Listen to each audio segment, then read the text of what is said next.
Level 5 of our resource management maturity model, resource management as a competitive advantage.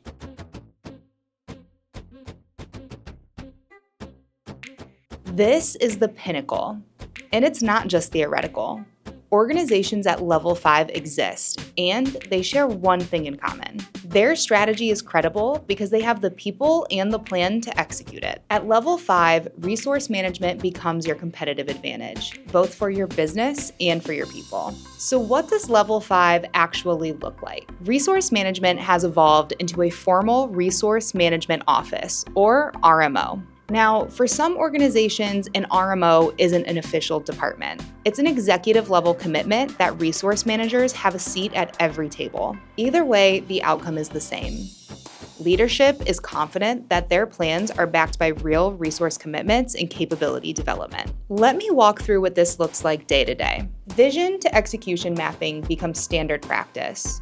You know that your 3-year vision is going to require 12 strategic initiatives, which are supported by 47 different projects, and you know exactly how you're going to staff them today, next quarter, and in 3 years. Skill gap analysis becomes proactive.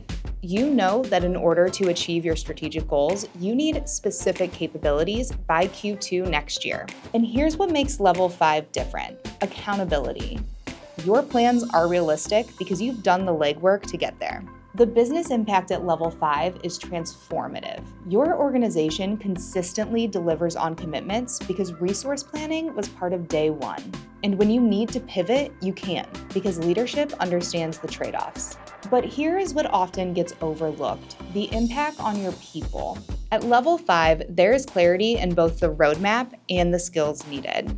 Your team members have a clear development path that's aligned with where the business is going. Resource management isn't just better for the business, it's better for the people doing the work. Operating at level 5 isn't just a dream, it's being done right now. The final question is, are you ready to make resource management your competitive advantage?